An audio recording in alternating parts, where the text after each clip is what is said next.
Welcome to Synthesis. I'm the tutor. What's your name? Theo. Theo. Am I saying it right? And how about my spelling? Amazing. Excellent. Theo, we are going to learn math like you've never learned it before. No textbooks, no worksheets, no homework. What do you say? I hate homework, so yeah, I'm gonna love this. Welcome back, Sam. You're on fire with that 3-day streak. I noticed it's been about 3 weeks since we worked on multiplication flashcards. Might be a good time for a quick review. I like this. Or if you're feeling adventurous, we could jump into factor extractor, which you just unlocked. I want for something new like backwards. Factor extractor? Great choice. Have you learned about square numbers before? Yeah, I know quite a bit about square numbers. That's great. Do you want to show me what you already know? Okay. Let's do it. Great work, Lily. Would you like to wrap up for today or dive into another lesson? Shall we go into another one? Absolutely. Okay. You crushed those division problems. Thank you. I think you're ready for something new. But first, I'd love to get to know you a bit more. What kinds of things do you like besides math? I love octopuses, the ocean. What's your favorite thing about octopuses? They have a brain in each arm. That's fascinating. You know, your interest in octopuses actually connects really well to fractions. Each of their arms has its own brain of sorts, which is like a fraction of the whole. I never thought of that before, and it's really interesting. How about we try fraction smash? I bet you'll love it. That's perfect.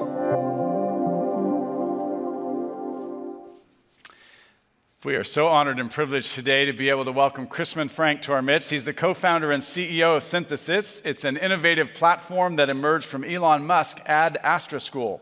Synthesis uses game-based learning and AI to teach critical skills like problem solving, collaboration, and critical thinking for elementary kids.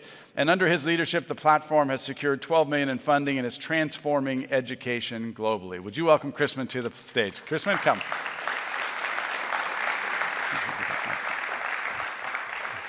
Hey, thank you. Great, come on over.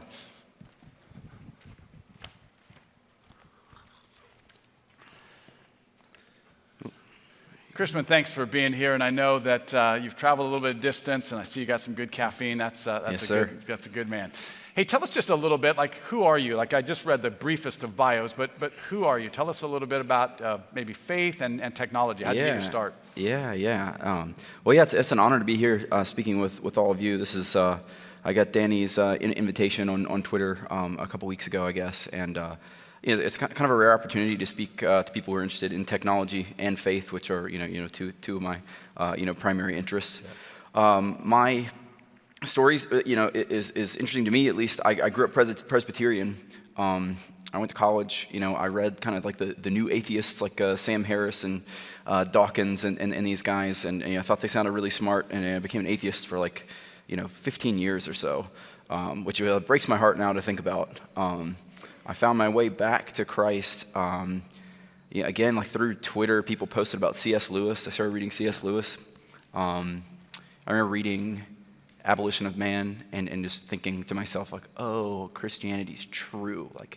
But true in the sense of like the kind of like the Jordan Peterson sense where it's like, oh, there's something here, there's some wisdom, but this whole thing fits together.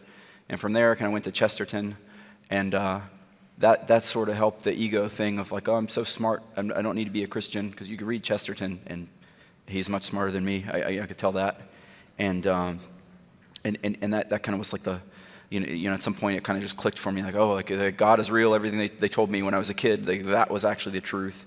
And I think it was just this process of, continuing to seek the truth that just led me back to God and led me back to Christ. Like it's when you look around at the whole world, everything that's out there, it seemed like everything came back to the cross.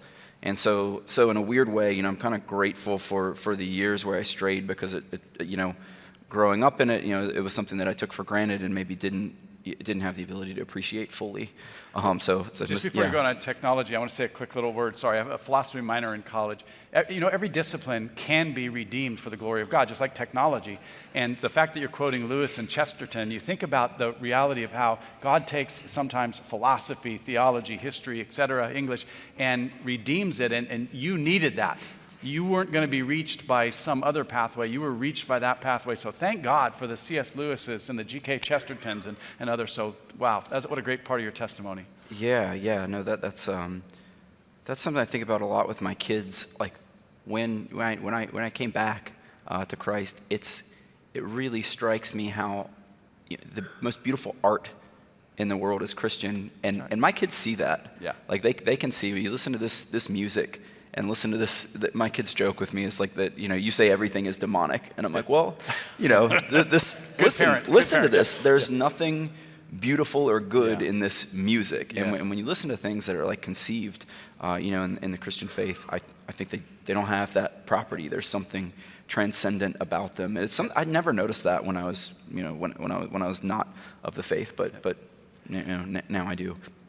So to your point about every discipline being able to be redeemed, our company, we make an AI math tutor. That's starting with math because that's the best way to market. All the schools, government entities that control education, and families as well. It's like half of what people are graded on in education. The tests are like literacy and math, and most people know how to read, but the vast majority of people don't know how to do math. So that's why we start there. But as we've kind of gone with the company, it's a weird thing that's happened. I was an atheist when I started the company, and so I wasn't looking to hire Christians or work with Christians or anything like that. As it happened, our smartest, most thoughtful, most capable people ended up being Christians. They also had a big influence on me converting, and so it just ended up in a place where most of the top people, not most, but a lot of the people are Christians. Or people are openly Christian in the company, which is sort of rare for a technology company. So tell me a little bit about, I remarked to my wife when we talked about it, Elon Musk, I would have told you 15, 20 years ago, the guy's obviously brilliant, he's amazing, he's done all these things, going to do all these things, but I never would have imagined like where he is now, and that's kind of an interesting subject. But you got involved with him in the Astra school. Tell us a little bit about that, and I imagine that helped spawn your company now. Yeah. So I was at a previous company. It's called ClassDojo. It's like a unicorn, $1 billion ed tech company. I joined as the first employee, and I was the head of research there as the company kind of grew. And I went to meet Josh Don, who's my co-founder at Synthesis, who is he was a teacher, and he was Elon's kids teacher at a fancy private school in LA, like a gifted school there. And Elon came in for a conference one day and was like, hey, you're my kid's teacher, I hate this school. And Josh was like, okay, thank you. He was like, but you're good, let's start a new school at SpaceX. We'll have my kids go there and some of the other families.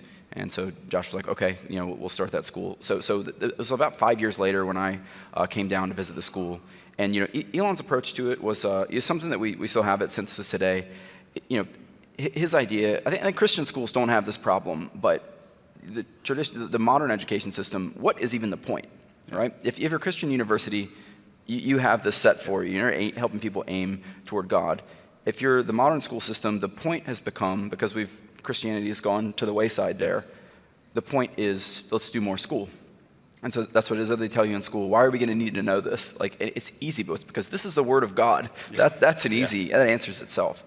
But when it's just like you're going to do more school and pass the test, that tends to be the answer. And so Elon's approach was to shift that and say, well, I'm trying to build these companies and do these remarkable things with technology. I need people who can solve problems creatively and usually working in a team. And so that's what I want. They had tutors from Caltech come and teach the kids math and science, so that they get to very high levels, in terms of the standardized test from a very young age. And then from that point, my co-founder created a class called Synthesis that was sort of like video games where the kids would compete and collaborate in these games. So there's a complex problem that's in the form of a video game or simulation, and the kids work together to solve those. And the kids just love it. And it's the closest thing that Josh could find, from years of like observing Elon up close and watching him solve problems with his team. He thought this was the thing that was the closest to what Elon was doing with his teams. Wow. And so give this experience to kids. It will prepare them to solve big problems and do great things. Wow. I've been fascinated, just a little that I know, investigating just your company a little bit and even the video, choosing to work with elementary age children and using AI. It would seem to me, like thinking about the parents that you're interacting with, thinking about social issues, that there'd be some challenges baked in, but you obviously have grabbed hold of this. Tell me what you're excited about with AI and your company, Synthesis. I think a lot of what you just spoke about was really great. Like there's like one objection that we get is, well, I don't want the kids on screens all day. And I think everybody just kind of feels that, right? Like you don't necessarily want little kids on screen 6 hours a day, like they're in school. But our thesis, and there's some examples of this now, you can put the kids on the screen. Screen time, first of all, it's not all equal, right? If you zone out, and you know this, if you doom scroll TikTok or Twitter, like I'm prone to do, that's not the same as like going and learning in like an interactive environment. And so, our belief is you can get our tutor product at least to the point where kids can spend an hour, maybe 2 hours a day when they're in like the middle school age, and then the rest of the time is more free. And what happens then, I think the teacher at a blackboard needing to, kind of tailor information to every single student who are all at different levels I think that part is going to technology, because I think the technology will just get there. But then what's valuable is like the in-person, the things that are kind of rich in life, like conversations with people that you don't quite agree on, where things cannot be formalized, right? You can have a conversation with interesting people, and it never runs out of content.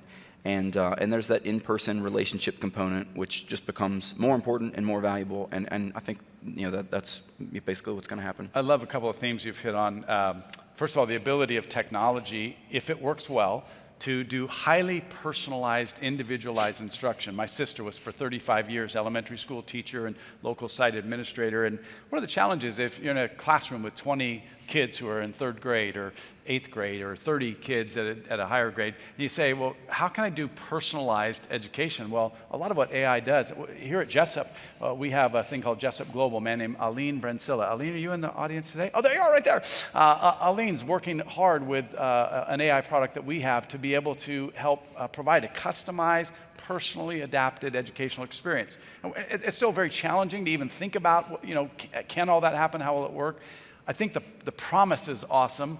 It frees up more time for creativity and that sort of thing. Now I got to ask you a question, because you're certainly a technologist, and I'm just an outside observer. But are you nervous about anything about AI and technology? Your kids say that you say everything's demonic, so you must be nervous about some things. I would put the sort of like chatbot, relationship tools in that. The human has a soul, and yes. To like that simulation. I see when you look at like the videos, the AI generated videos. Like I have a hard time even looking at that stuff, and it breaks my heart that people are supposedly like having friends that they chat with that are AIs. Like that's disheartening to me. But I think the broad sweep of things, I think this is going to be better. I just think of just this one little area where I'm focused, like on school kids. Every when the teacher is communicating information about math problems, it's just they could be learning about that kid and having something like learning about that kid's interest, right? So it's just time that's taken away from what could be better spent on personal relationships, or kind of letting the kids' personalities flourish.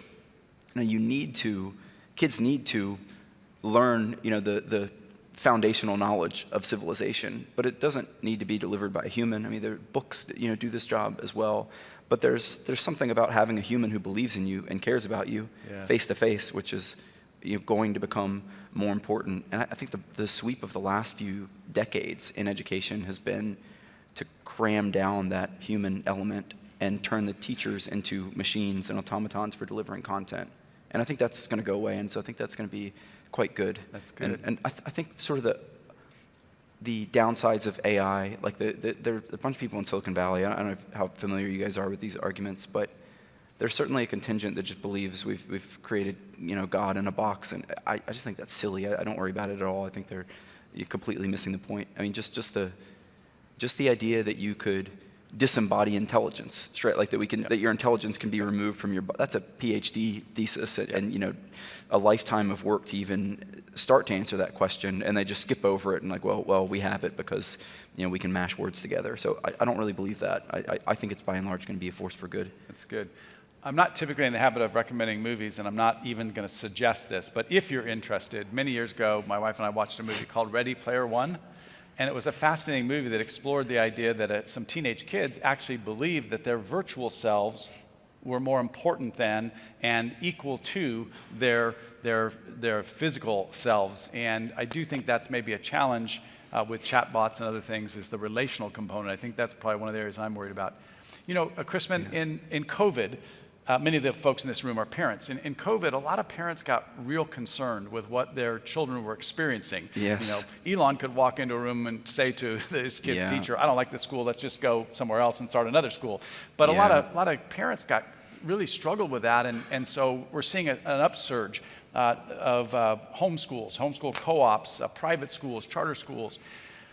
When you think about parents and their interaction with AI technology that's influencing their children's world, how can parents be proactively involved without sort of taking over all of their children's educational journey? Yeah, no, that's a great question. I wish I knew the answer to that. I have thought about it a lot. Yeah. Like I think one thing that strikes me in California, my kids are homeschooled.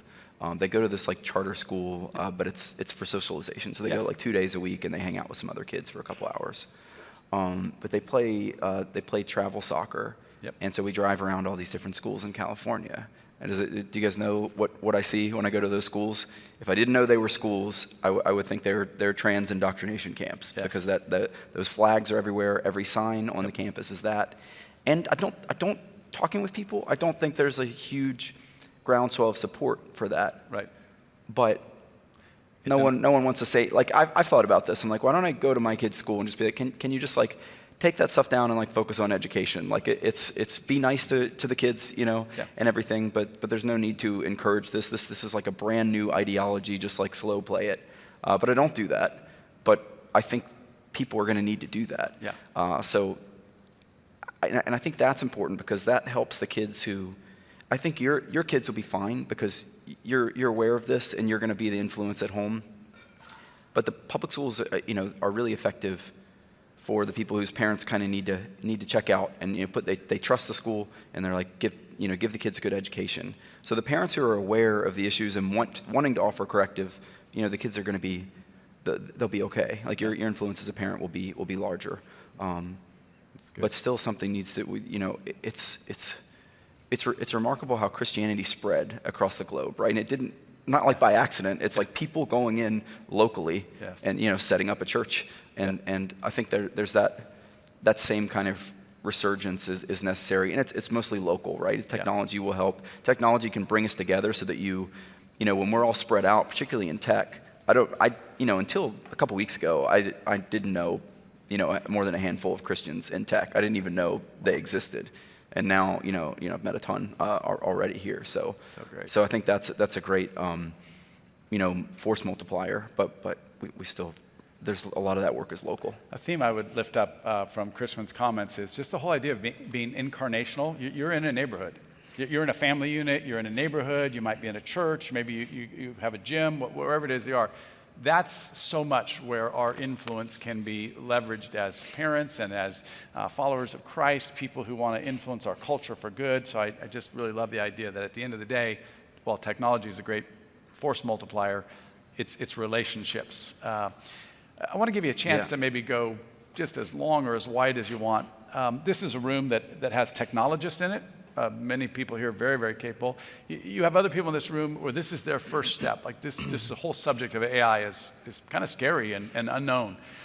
How can people in this room, do you have a couple favorite tools? How can people in this room learn about AI? How can they stay current without, some of them who are technologists are going to pursue this vocationally and professionally, but if this room wants to learn about AI, do you have any good recommendations or sources to learn about AI? I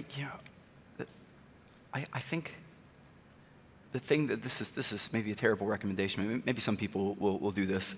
There's a book called Beginning of Infinity by a physicist. Beginning of Infinity by a physicist, David Deutsch. Just a second. How many of you, when he said the word physicist, you just went, okay, go ahead. Yeah. I got you. So this is, again, on the off chance that somebody here reads this, it's a fantastic book. He wrote the book because he believed that quantum theory, which has been in the news lately, implies that there are other universes, and none of the other physicists believed him. And so he started thinking about what makes you believe what you believe, and he wrote a whole book about that. And I think you can maybe use like your favorite chatbot and get the summary of this book, and that'll give you kind of a good indication. But the reason I bring it up is because he has a theory about intelligence and creativity. And so one of his arguments is, the science establishment is like humans are chemical scum on a tiny planet that doesn't really matter, and it's all random and nothing matters. And even though he's an atheist, he's like the opposite. He's basically making the argument that you're created in the image of God.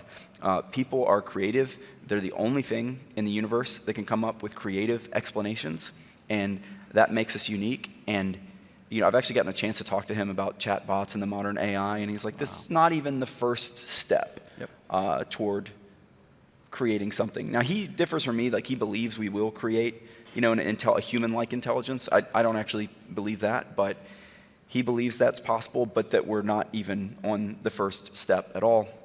That the modern AI, the large language models are, what they're doing is looking at statistical correlations with words, and so they're great for, I replace search engines with them, and they can understand, what you say. They can't really understand it, but they can at least, like, the what would you call it? The speech recognition, that kind of stuff works really well.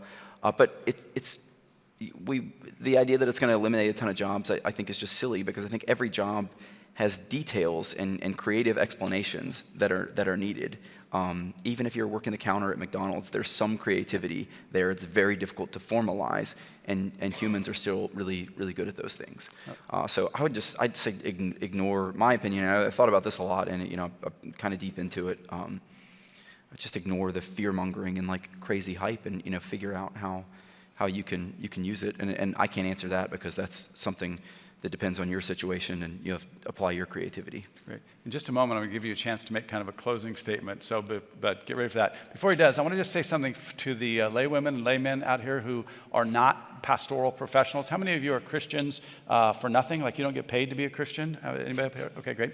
Any pastors here who you get paid to be good? So the rest of you are good for nothing. The pastors are paid to be good. Okay, anyway, so I just want to do a quick shout out. If you're a technologist, if you're somebody who really has a good background and you understand some dimension that you think your beloved pastor or spiritual leader doesn't know anything about, can I just encourage you to find a way carefully and with respect to share with those people in spiritual leadership who may not know anything about your discipline. Just very quickly, 40 plus years ago, a man named Bill Pogue, I want to give him public credit.